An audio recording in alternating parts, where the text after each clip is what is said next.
Bon matin, je suis vraiment très heureux d'être avec vous. J'espère que vous allez bien. Vous avez passé une bonne semaine. Le titre de ce matin de mon message, c'est Un Dieu extraordinaire, hein, parce qu'on sait très bien que Dieu est extraordinaire. Et le sous-titre, c'est le recouvrement de la vue. Comme on a vu la petite vidéo, que la madame, elle était aveugle et maintenant, elle voit. L'idée ici, ce matin, c'est de savoir que Dieu est extraordinaire, que nous sommes ordinaires, mais que Dieu est extraordinaire et qu'il fait des grandes choses dans nos vies et que c'est nécessaire d'avoir foi. C'est nécessaire, comme Benjamin, le verset qu'il a dit ce matin, la foi qui transporte des montagnes, bien qu'elle peut sembler petite, elle est plantée. Et à un moment donné, elle vient grande et elle fait des merveilles. Elle fait des merveilles. Dieu fait des merveilles. Amen. Alléluia. Hein? Donc, comme je disais la semaine passée, dans Marc, chapitre 16, verset 20. Amen.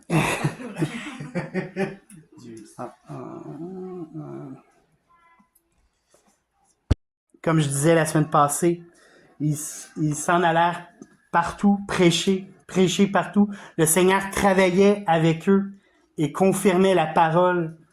Il confirmait la parole par les miracles et qui les accompagnait. Dieu nous accompagne, Dieu est avec nous et il confirme sa parole. Ce qu'il dit, il le fait. Hein, Dieu est un Dieu ce qu'il dit, il le fait. Il est fidèle. Dieu, il est fidèle et ce qu'il dit qu'il va le faire, il va le faire. Hein, il est un Dieu de parole. Dans le sens qu'il, s'il dit quelque chose dans votre vie, il va l'accomplir. Hein? Et donc, on continue cette série de messages sur ce Dieu extraordinaire, hein, ce Dieu qui fait des choses fabuleuses, des choses merveilleuses dans nos vies. Et donc, ma prière ce matin, c'est que vous ayez soif de savoir que Jésus a quelque chose pour vous. Hein? Jésus a quelque chose pour vous. Ma prière ce matin, c'est que vous ayez foi que Dieu veut et peut faire de grandes choses dans votre vie. Ma prière, c'est aussi que vous sortiez de ce moment, que vous sortiez de cette réunion-là, peu importe où vous êtes, peu importe où ce que vous entendez, ce message, que vous soyez touchés, que vous soyez transformés par Jésus seul. Alors, ma prière ce matin, c'est que vous viviez le miracle que Dieu seul peut faire. Hein? Et ma prière aussi, c'est que vous souveniez que tout a toujours rapport avec Jésus. C'est Jésus d'abord et avant tout. C'est Jésus qui fait le miracle. C'est Jésus le faiseur de miracles. C'est pas un homme, c'est pas une religion, c'est pas une philosophie, c'est rien d'autre que Jésus. Hein? C'est Jésus qui fait le miracle. Donc ce matin, on va lire ensemble. Si vous avez vos Bibles, sinon il est écrit en avant dans Marc au chapitre 10 du verset 46 au verset 52. Et je vais vous laisser un petit peu de temps si vous le cherchez. Sinon, dans 5, 4, 3, 2, 1. Donc je vais commencer la lecture. Ils arrivèrent à Jéricho. Et lorsque Jésus en sortit avec ses disciples et une assez grande foule, il y avait une grande foule, le fils de Timée, Bartimée, mendiant aveugle, était assis au bord du chemin. Il entendit que c'était Jésus de Nazareth. Il se mit à crier, « Fils de David, Jésus, aie pitié de moi. » Plusieurs le reprenaient pour le faire taire. Mais il criait beaucoup plus fort. Eh oui, beaucoup plus fort. « Fils de David, aie pitié de moi. Jésus s'arrêta et dit, appelez-le. Ils appelèrent l'aveugle et en lui disant, prends courage, lève-toi, et il t'appelle. L'aveugle jeta son manteau et, se levant d'un bond, vint vers Jésus. Jésus, prenant la parole, et lui dit, que veux-tu que je te fasse? Rabouni, lui répondit l'aveugle, que je recouvre la vue. Et Jésus lui dit, va, ta foi t'a sauvé. Aussitôt, il recouvra la vue et suivit Jésus dans le chemin. Il suivit Jésus dans le chemin. Amen. Merci Seigneur de cette parole. Donc, j'aimerais ça ce matin apporter 5 réalisations, 5 choses qu'on peut ressortir du texte qui nous fait recouvrir la vue. Hein, le Dieu tout-puissant, le Dieu admirable, le Dieu extraordinaire veut nous amener à voir dans le spirituel, voir dans l'impossible. Hein? Dieu est un Dieu qui veut nous faire voir ce matin. Hein? Et lorsqu'on la première la première réalisation ce matin qu'on peut voir, c'est mendiant aveugle assis au bord du chemin. Et tout Québécois, lorsqu'on entend le nom de Timée, fils de Bartimée, on pense à cet homme. Mais évidemment, ce matin, je ne parle pas de cet homme. Je parle pas de ce personnage, bien qu'il était comique. Mais ici, dans ce message, dans ce passage-là, je parle évidemment de personnes les personnes qui pourraient se sentir concernées par ce message, c'est des personnes qui peut-être se sentent en marge, peut-être qu'ils se sentent seuls, peut-être que tu m'entends puis tu te sens et tu sens comme si tout le monde t'évite. Peut-être les gens se sentent, peut-être que tu entends ce message-là puis tu te sens négligé, tu te sens oublié, tu te sens mal aimé, tu te sens abusé, tu te sens abandonné, tu te sens découragé. Ben, ce message ce matin est pour toi. Peut-être tu te sens en colère ce matin. Ben, ce message est pour toi. Peu importe dans quelle situation tu te sens, Dieu a une parole pour toi, pour te dire que peu importe de la manière que tu peux te sentir, lui, il a un plan pour ta vie. Lui, il a un désir pour toi. Il a une intention pour toi. Il veut te relever. Il veut te redonner la vue que peut-être que tu n'as pas. Ça correspond à beaucoup d'entre nous. Souvent, on se sent dans un sentiment qui n'est pas de Dieu, qui ne correspond pas à ce que Dieu a pour nous vraiment. Et ce matin, j'aimerais ça qu'on lise rapidement 2 Corinthiens 5, 17. Si quelqu'un est en Christ, il est une nouvelle créature. Les choses anciennes sont passées. Voici, toutes choses sont devenues nouvelles. À la base, nous nous sentons aveugles et mendiants. À la base, nous nous sentons avec un sentiment ou avec quelque chose qui va nous éloigner de Dieu. Mais la parole de Dieu nous dit, voici toutes choses sont devenues nouvelles. Voici toutes choses est devenue nouvelle. Le texte nous dit que toutes choses sont devenues nouvelles. Et tout cela vient de Dieu, qui nous a réconciliés avec lui par Christ et qui nous a donné le ministère de la réconciliation. Voici toutes choses sont devenues nouvelles. J'ai envie de déclarer à quelqu'un ce matin qui peut-être qui se sent mauvais, qui se sent pécheur, qui se sent pas à la hauteur. Mais comme dit Paul dans son texte, j'aimerais ça que tu regardes la personne à côté de toi et que tu lui dises, toutes choses sont devenues nouvelles. Toutes choses sont devenues. Alléluia. Et de nos jours, beaucoup de chrétiens reçoivent des paroles, mais ils ne prennent pas ils ne vont pas jusqu'au bout de la profondeur de cette parole. Quand on dit que toutes choses sont devenues nouvelles, c'est que toutes choses sont devenues nouvelles. Dans 2 Pierre 1, 3 et 4, je vais juste lire le 4.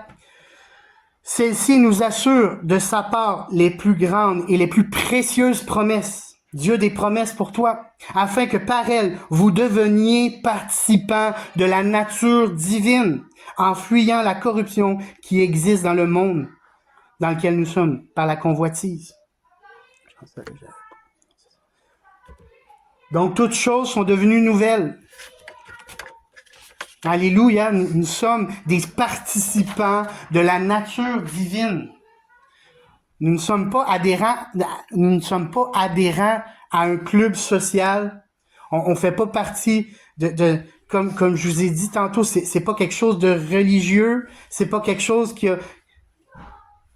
d'un parti politique. Non, c'est à propos de Jésus, c'est à propos de sa nature, que lorsque nous acceptons Jésus et que le Saint-Esprit vient se loger en nous, nous sommes maintenant participants d'une nouvelle nature, la nature divine. Dieu est en nous. Amen. Alléluia. Deuxième réalisation ce matin.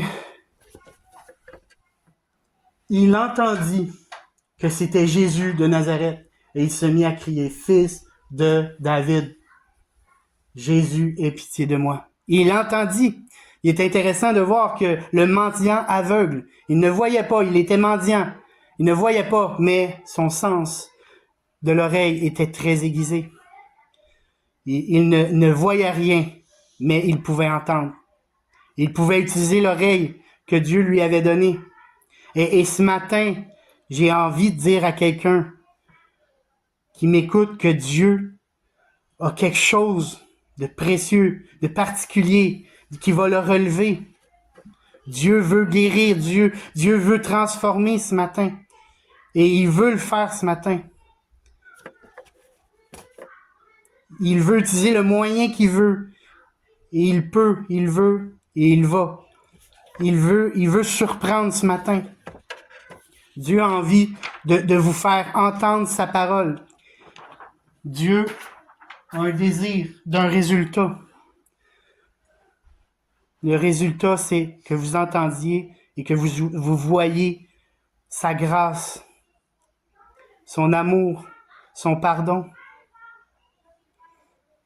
pour ensuite mieux avancer dans votre vie.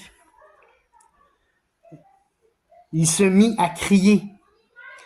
On voit que Bartimée se mit à crier. Il était décidé.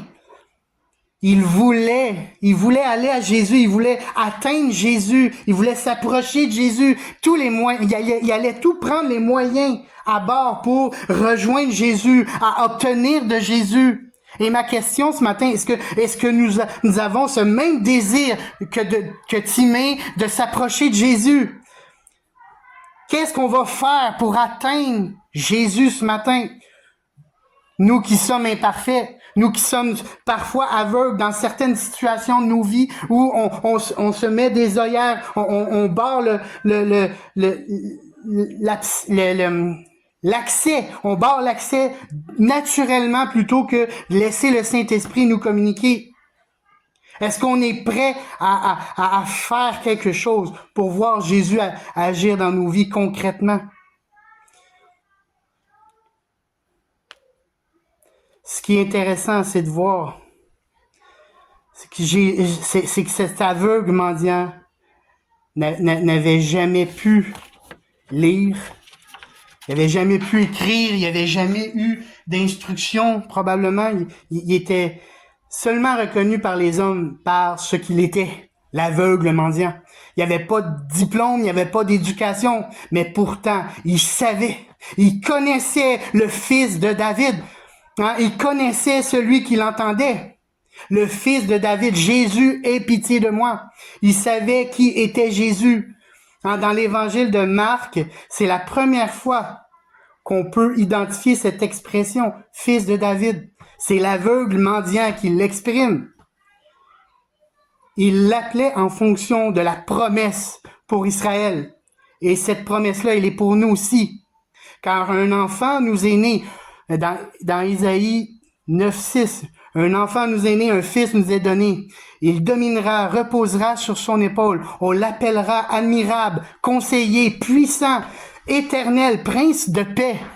Donner l'empire de l'accroissement et une paix sans fin au trône de David et son royaume. Alléluia. Il est le Dieu éternel et il veut venir intervenir dans nos vies comme ce mendiant aveugle. S'il a pu le faire dans la vie de cet aveugle mendiant, il peut le faire aussi dans nos vies de tous les jours. Connaissons-nous ce Jésus dans toute sa profondeur et toute sa gloire ce matin? Alléluia. Merci Seigneur de nous communiquer ta vérité ce matin.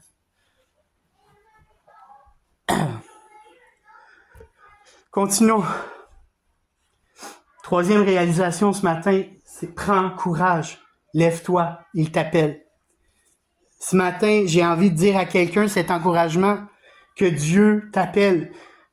Dieu t'appelle, il te dit prends courage. Il te dit lève-toi et prends courage. Il t'appelle, lève-toi. Mets-toi dans une disposition parce que Dieu t'appelle. Cette parole d'encouragement est pour toi et pour chacun d'entre nous qui l'écoute et qui saisit par la foi. Souvent, les chrétiens modernes de notre époque, on est souvent on s'écroule par toutes sortes de soucis de la vie, toutes sortes de choses qui vont nous détourner de l'attention de ce que Jésus nous dit. On se tient la tête entre les deux jambes sans trop savoir qu'est-ce qu'il y a à faire. Des chrétiens bien entre eux, plutôt que se tenir debout à vouloir voir les choses changer, à vouloir voir Dieu agir, vouloir voir une société transformée par la puissance de l'Évangile, la puissance de Dieu. Comme dans Romains 1:16. Car je n'ai point honte de l'Évangile, c'est la puissance de Dieu pour le salut de quiconque croit, du juif premièrement, puis du grec. Jésus, ce matin, fait cet appel alors que tu es, peut-être tu es épuisé, tu as de la pression partout autour de toi. Mais Dieu te relève, Dieu t'appelle à prendre courage. Dieu t'appelle à prendre courage dans tout ce qu'il t'appelle à faire. Ce qui nous amène à cette quatrième réalisation. La réalisation de l'aveugle jeta son manteau. L'aveugle jeta son manteau et se levant d'un bond vint vers Jésus. Ce matin, cette révélation pour nous, c'est de comprendre que dans notre vie, il y a des choses à relâcher. Nous sommes appelés à jeter le manteau. Jette ton manteau. À l'époque, le mendiant, pour qu'il soit reconnu de l'époque, qu'il soit laissé là pour faire ce qu'il avait à faire, mendier, il lui donnait un manteau, le manteau du mendiant. Et par ce manteau, il l'utilisait pour faire la collecte de son bien, bref, son argent. C'est la façon dont il recevait ce que les gens allaient lui donner. Mais il jette son manteau. Dans la vie de tous les jours, parfois, que ce soit à l'église, dans le ministère, dans notre couple, dans nos relations interpersonnelles, avec nos amis, au travail, on est appelé continuellement. Dans notre famille, on est appelé à... Alors qu'on travaille fort, puis on travaille fort, puis on travaille fort. Puis là, on est tellement pointilleux, puis on veut pas négliger nulle part. On veut faire tout de manière avec la perfection. Mais ici, ce matin, c'est un appel comme ce mendiant, alors qu'il était désespéré, il était misérable, il savait plus où aller. Mais il jette son manteau. Il décide de lâcher prise sur certaines choses de sa vie. Et cette chose-là, c'était ce qu'il y avait de plus important. C'était de mendier. il y avait la voix du fils de David. Il entendait la voix du fils de David. Il entendait le Messie promis. Il a décidé de mettre le manteau à terre. Il a décidé de dire, bon, c'est assez de y aller de par mes propres moyens. Je suis tanné de faire tout par mes propres moyens. Je décide de dire, c'est Dieu qui va me sauver. C'est Dieu qui va me sauver ce matin. Et cette quatrième réalisation, c'est l'idée de laisser la grâce de Dieu rentrer dans notre vie. Le royaume de Dieu ne concerne pas ce que nous devons faire, mais ça concerne ce que Jésus a déjà fait et accompli sur la croix. Et ce passage-là nous pointe vers ça. Le passage ici, c'est ce qui nous pointe. Il nous pointe vers sa rédemption. Il nous pointe vers la personne de Jésus, qui il est vraiment. Il veut que nous nous débarrassions de notre manteau pour prendre le sien. Il nous appelle à se laisser revêtir de sa grâce, de nous laisser revêtir de son amour, de nous laisser revêtir de sa bonté, de nous laisser revêtir de sa miséricorde, de nous laisser revêtir de sa fidélité, de nous laisser revêtir du plan qu'il a pour nous. Et souvent, il est là le problème. On veut souvent nous charger de tout. On veut prendre en charge, on veut prendre en charge tout. Et on néglige ce que le mendiant a fait. Le mendiant aveugle, il était pas qualifié, il y avait rien. Mais ce qu'il a fait, c'est ce que nous sommes appelés à faire. Jeter le manteau et bondir vers lui. Bondir vers lui. Et alors Alléluia. Alors qu'il bondit, alors qu'il s'approche de Jésus, Jésus, prenant la parole, lui dit, « Que veux-tu que je fasse? » Et il répond, « Rabouni », lui répondit l'aveugle, « que je recouvre la vue. » Jésus te dit ce matin, « Que veux-tu? » Jésus te dit ce matin, « Que veux-tu? Que veux-tu que je fasse pour toi? » Pas dans le sens que Jésus, il est notre esclave, mais Jésus, il a un désir d'intervenir dans nos vies. Il a un désir, peu importe dans quelle situation que tu es, peu importe où ce que tu es dans ta vie, dans quelle saison que tu vis, dans quelle passe de ta vie tu vis, il prend plaisir à se tourner vers nous. La Bible dit que c'est lui d'abord qui est descendu. C'est lui le premier qui nous a aimés. Donc, s'il nous a aimés, il veut nous faire obtenir sa faveur. Il veut nous amener à obtenir sa guérison. Il veut nous faire obtenir son salut, sa délivrance, son pardon, sa libération.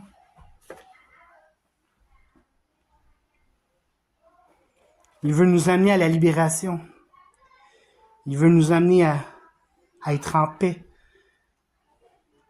Et cette parole-là est certaine.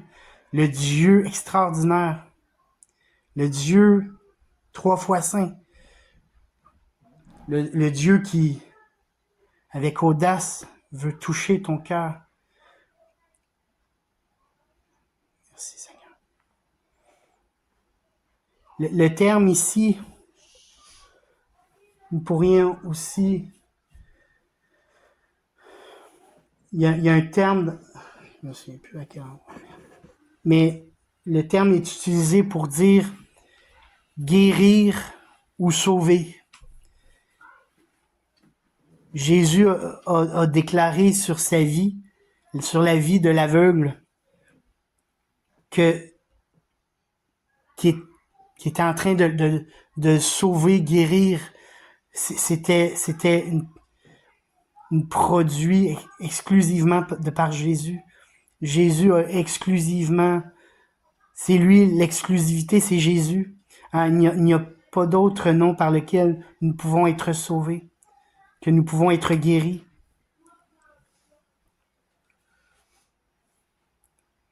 Le Dieu extraordinaire veut nous redonner la vue ce matin. Il veut nous amener à la réalisation de toutes ces choses.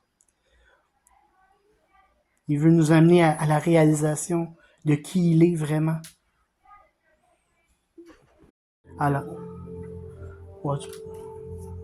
Alors qu'on est dans cette attente de Dieu, alors qu'on est on est venu ici ce matin dans le désir que Dieu fasse, que Dieu intervienne, que Dieu... On a besoin ce matin de Dieu, on a besoin de lui, on a besoin de Jésus. Et ce matin, je pense que je veux penser à ceux, peut-être que tu m'écoutes puis t'as jamais reçu Jésus dans ta vie. T'as jamais entendu parler. J'aimerais ça juste, si t'es d'accord, évidemment, parce que Jésus n'oublie jamais. Il n'oblige jamais. Juste de faire cette prière avec moi. Cette prière où est-ce qu'on invite Jésus dans notre vie. Seigneur Jésus, je te demande pardon pour mes péchés, pour mes fautes. Et je te demande de venir vivre dans mon cœur par ton Saint-Esprit. Je reconnais ce matin que tu es mort sur la croix pour mes péchés et que tu es ressuscité d'entre les morts. Oui, je te demande pardon pour mes péchés. Merci pour ton pardon dans le nom de Jésus. Alléluia, dans le nom de Jésus. Amen. Gloire à toi. Et alors qu'on est dans cette atmosphère encore, on pense à, comme le mendiant aveugle ce matin, d'être capable d'entendre ce matin. D'être capable d'entendre et de voir. Je rajouterais d'être capable de voir aussi. D'être capable de voir que le Saint-Esprit veut nous parler ce matin. Le Saint-Esprit veut nous parler ce matin. Et je veux vous encourager. N'ayez pas peur de crier à Dieu. N'ayez pas peur de parler, prier à Dieu. Et faire comme cet aveugle. Fils de David, aie pitié de moi. Peu importe dans quel contexte que vous êtes, que ce soit de par vos soucis de la vie, vos peurs, vos angoisses, vos tempêtes, Jésus il est là. Jésus il est là et non seulement il est là, mais il agit dans votre vie. Jésus il agit dans votre vie. Jésus n'est pas c'est pas quelqu'un d'inactif. Il n'est pas passif, Jésus, il est actif. Il veut juste votre accord, il veut juste que vous soyez ouverts à lui. Ouverts à lui.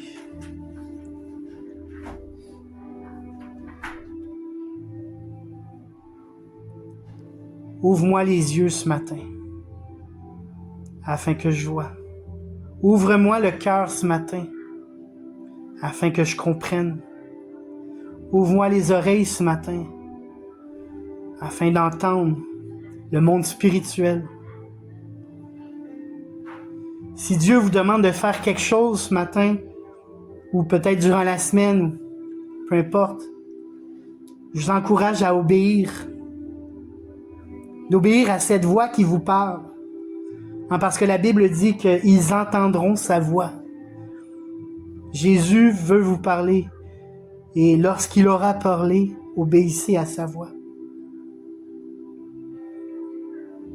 C'est entre vous et Dieu. Et probablement que ça va impacter votre vie, ça va impacter aussi les gens tout autour de vous. Il va s'occuper du vouloir et du faire. Mais il vous appelle. Il est en train de vous parler, il parle à votre cœur ce matin. Le Saint-Esprit parle à votre cœur ce matin.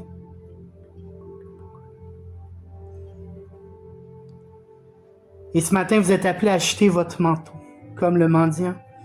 Achetez votre manteau.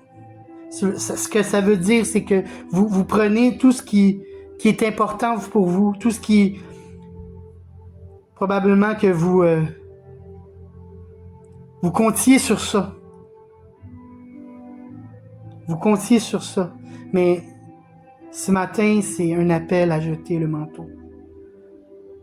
À mettre de côté tout ce qui était le plus important pour vous.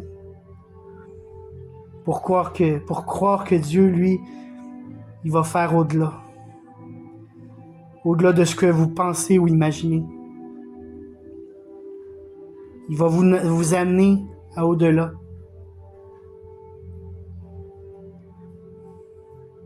Il va pourvoir. Il va guérir, il va transformer, il va délivrer, il va libérer ce matin. Il va sanctifier, il va rendre pur. C'est Dieu qui va faire ça. C'est pas le travail d'un homme. C'est Dieu qui fait ces choses. Il s'occupe de ces choses.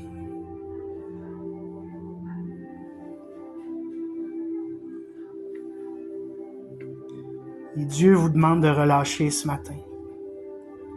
Dieu vous demande de relâcher ce matin. Dans le nom de Jésus. Et pour terminer, Dieu veut vous équiper par la foi. Peut-être que vous avez l'impression, en faisant cela, vous allez avoir moins. Mais Dieu dit, je vous équipe. Je vais vous donner en conséquence. Vous allez être encore plus plein que... Vous allez avoir au-delà de... Et il va te répondre, il va te dire, ta foi te sauve. Ta foi te guérit. Ta foi, ce matin, elle t'offre un miracle dans ta vie. Ta foi va te permettre de dépasser tes limites. Ta foi va t'amener plus loin dans ta vie. Va t'amener au-delà et même, je dirais, au bout des choses. Ta foi va te redonner la vue. Ta foi va te libérer au nom de Jésus. Ta foi va te permettre de voir ce Dieu extraordinaire. Dieu est un Dieu extraordinaire ce matin. Oh, alléluia, Jésus. Alléluia, Jésus. Alléluia, Jésus. Merci pour ta présence, Seigneur Jésus.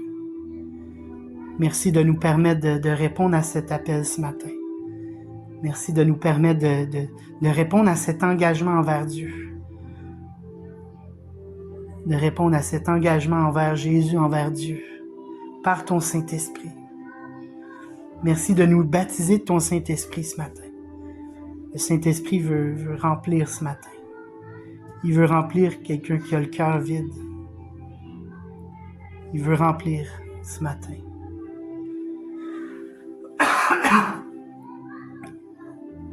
Il veut remplir ce matin. C'est dans le nom de Jésus. Alléluia. Amen, amen.